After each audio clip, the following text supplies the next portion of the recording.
நாம் அறிந்திராத பல அரிய தகவல்களை நம் சிந்தனைக்கு உரமூட்ட வருகிறார் பேராசிரியர் சுபவீர பாண்டியன் அவர்கள்.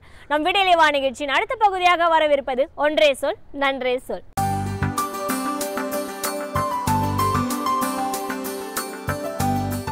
அனைவருக்கும் வணக்கம். 15ஆம் நூற்றாண்டில் வாழ்ந்த கபீர்தாசர் இந்தியாவினுடைய தத்துவவாதிகள் பலரின் கவனத்தை தன்பால் ஈர்த்தவர். 20ஆம் நூற்றாண்டில் வாழ்ந்த அண்ணல் அம்பேத்கர் கூட எனக்கு வாழ்நாளில் 3 குருமார்கள் உண்டு என்று சொல்லிவிட்டு அவர்களின் பெயரை வரிசைப்படுத்தினார்.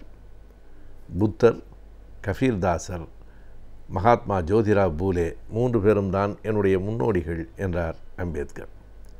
அந்த கபீர்தாசர் 15ஆம் நூற்றாண்டில் வாழ்ந்தார். அவருடைய சரிதம் வரலாறு என்ன என்று உறுதியாக அறியப்படவில்லை. செவிவழி செய்தியாக அவர் ஒரு பிராமண விதவை பெண்ணுக்கு பிறந்தார் என்றும் இஸ்லாமியர் ஒருவராலே வளர்க்கப்பட்டார் என்றும் நெசவு தொழிலாளியாக தன் வாழ்நாள் முழுவதும் இருந்தார் என்றும் செய்திகள் சொல்லப்படுகின்றன. அவர் நெசவாளராக இருந்தார் என்பது ஏற்றுக்கொள்ளப்பட்ட ஒரு செய்தி. அவர் இந்து முஸ்லீம் என்கிற வேறுபாடுகளை கடந்தவராக இருந்தார். அவர் வாழ்ந்த காலம் இந்து முஸ்லீம் மோதல்கள் தொடங்கிய காலம் என்று சொல்லலாம். தில்லியிலே முகமது லோடி ஆட்சியை நடத்தி கொண்டிருந்தார். அந்த காலகட்டத்தில் இந்த மதங்களை தாண்டி குறிப்பாக சாதிகளை எதிர்த்து கபீர்தாசர் பல்வேறு செய்திகளை தன் பாடல்களில் எழுதியிருக்கிறார். அவருடைய பாடல்கள் அண்மையில் தமிழிலும் வந்திருக்கின்றன.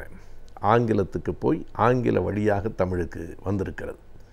கபீர்தாசரினுடைய அந்த பாடல்களை யார் ஆங்கிலத்திலே மொழிபெயர்த்திருக்கிறார் என்றால் மிக புகழ்பெற்ற கவிஞரான ரவீந்திரநாத் தாகூர் அதனை ஆங்கிலத்திலே மொழிபெயர்த்திருக்கிறார். 100 பாடல்களை தேர்ந்தெடுத்து அந்த 100 பாடல்களை ஆங்கிலத்தில் தாகூர் மொழிபெயர்த்திருக்கிறார்.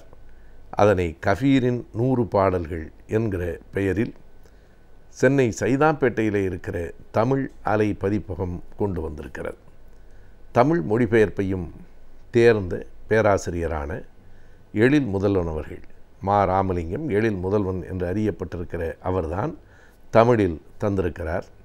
100 பாடல்களும் குறிப்பிடத்தக்கவையாக மீண்டும் மீண்டும் படிக்க தூண்டுபவையாக அமைந்திருக்கின்றன. பல பாடல்களில் இறுதியாக கபீர் கூறுகிறார் என்று அந்த பாட்டினுடைய உள்ளடக்கமாக இருக்கிற ஒரு பொருளும் கீழே தரப்பட்டிருக்கிறது. பாடல் பொதுவாக ஆங்கிலத்தில் சொன்னால் அப்ஸ்ட்ராக்ட் என்று சொல்லுவார்களே, அப்படி ஒன்றை குறிப்பிட்டு இயல்பாக கண்முன் இருப்பதை பற்றி பாடுவதாக இல்லாமல் அது ஒரு கற்பனை கலந்த நயத்தோடும் ஒரு யூகங்களுக்கு இடம் தரும் வகையிலும் அந்த பாடல்கள் அமைந்திருக்கின்றன. இறுதியாக இருக்கிற அந்த வரிகள் அந்த பாட்டின் நோக்கத்தை அழுத்தமாக சொல்லுகின்றன. எல்லா பாடல்களிலும் அப்படி கீழ் குறிப்புகள் இல்லை, பலவற்றிலே இருக்கின்றன. ஓரிடத்தில் அது இப்படி முடிகிறது: கற்பனைகளை ஒதுக்கி வை, நீ எங்கே இருக்கிறாயோ அங்கேயே உறுதியாக இரு. இந்த கருத்தை சொல்லுவதற்குத்தான் அந்த பாடலை கபீர் தந்திருக்கிறார் என்கிறார்கள். அந்த பாடலை படித்து பார்த்தால் அது இப்படி போகிறது: நீ போக நினைக்கிற இடத்தில் தண்ணீர் இல்லை, படகு இல்லை, படகோட்டியும் இல்லை, அந்த படகை கட்டி வைக்கிற அளவுக்கு நீளமான கயிறும் இல்லை, ஏன் அங்கே தாவுகிறாய் என்று அந்த பாடல் வருகிறது.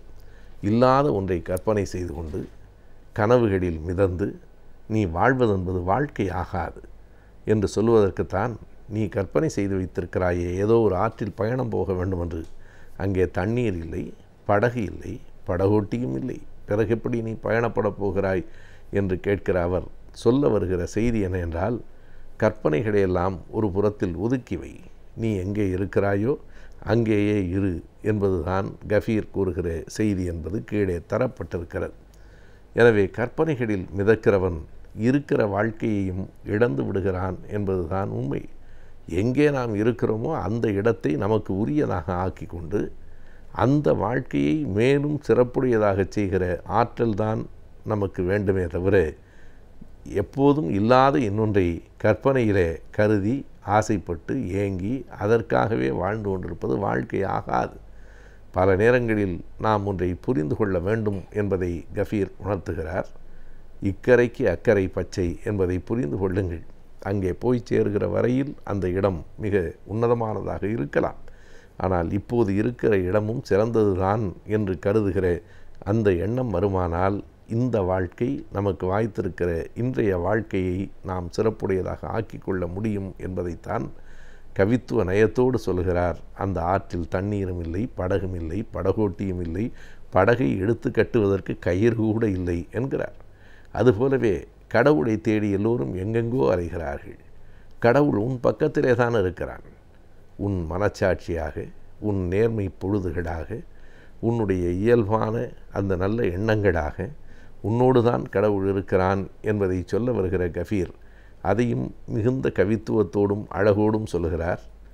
இறைவன் உன் பக்கத்திலே தான் இருக்கிறான், ஆனால் நீ அவனை பார்க்க பனைமரமல்லவா ஏறுகிறாய் என்கிறார். பக்கத்திலே இருக்கிறவனை விட்டுவிட்டு அவன் எங்கே இருக்கிறான் என்று தேடி பனைமரத்திலே ஏறுகிறவர்களாகத்தான் மனிதர்கள் இருக்கிறார்கள். அவ்வளவு துன்பப்பட்டு துயரப்பட்டு நீ பனைமரத்தின் மேலே ஏறி எங்கும் தேடி பார்க்க வேண்டாம், அவன் பக்கத்திலே தான் இருக்கிறான். இந்த பனைமரம் ஏறுதல் என்பதை எதற்காக எதனோடு ஒப்பிட்டு கஃபீர் சொல்லுகிறார் என்பதும் குறிப்பாக கீழே சொல்லப்பட்டிருக்கிறது. மூச்சை அடக்கி யோகம் செய்தல், ஜப மாலை உருட்டுதல், இவையெல்லாம் ஒரு பயனும் இல்லை, வீண், அபத்தம். இந்த 3 சொற்களையும் அவர் பயன்படுத்துகிறார். இவையெல்லாம் ஒரு பயனும் இல்லை, வீண், அபத்தம். இவையெல்லாம் எப்படிப்பட்டதென்றால் பக்கத்திலே இருக்கிற இறைவனை பனைமரம் ஏறி தேடுவது போல இருக்கிறது என்று ஏன் இப்படி வருத்தி கொள்ளுகிறீர்கள்? உண்மையாக நேர்மையாக வாழத் தெரியாதவர்கள், அன்பு காட்ட தெரியாதவர்கள், மனித நேயம் இல்லாதவர்கள் நீங்கள் எத்தனை பஜனை செய்தாலும் எத்தனை ஜெபமாலை உருட்டினாலும் பயனில்லை என்கிறார். அவற்றையெல்லாம் செய்யவே கூடாது என்பதற்காக அதனை அவர் சொல்லவில்லை. இந்த மனித நேயத்தையும் அன்பையும் விட்டுவிட்டு வேறு வேலைகளையெல்லாம் செய்வது பக்கத்திலே இருக்கிற இறைவனை பனைமரம் ஏறி தேடுகிற வேலை இல்லையா என்று அவருக்கே உரிய கவித்துவத்தோடு கேட்கிறார். கபீர்தாசர் அத்தனை சாதி ஏற்ற தாழ்வுகளையும் கடுமையாக சாடியவர். எப்படி 12-13ஆம் நூற்றாண்டிலேயே கர்நாடகத்திலே பசவன்னர் ஒரு வீர சைவம் என்கிற ஒரு மதத்தை தோற்றுவித்து சாதிகளுக்கு எதிராக முழக்கமிட்டாரோ, அப்படி 15ஆம் நூற்றாண்டில் கபீர்தாசர் தொடங்கி அந்த இயக்கம் பேரியக்கமாக வளர்ந்தது. அவரை பின்பற்றுகிறவர்கள் கஃபீர் பாந்தி என்று ஒரு அமைப்பாகவே அவர்கள் உருவானார்கள். கஃபீர் பாந்தியினுடைய அடிப்படை எண்ணம், எந்த மதத்திற்கும் எந்த சாதிக்கும் அடிமைப்பட்டு விடமாட்டோம், நாங்கள் அறிந்த வரையில் மனிதநேயமே மாண்புமிகு மதம், மனிதநேயத்தை விட சிறந்த மதம் உலகில் இல்லை என்பதுதான். எனவே கபீர்தாசர் இந்திய வரலாற்றில் குறித்து கொள்ளப்பட வேண்டிய ஒரு மாமேதை, மாமனிதர், சாதி மதங்களை கடந்த தத்துவ ஞானி.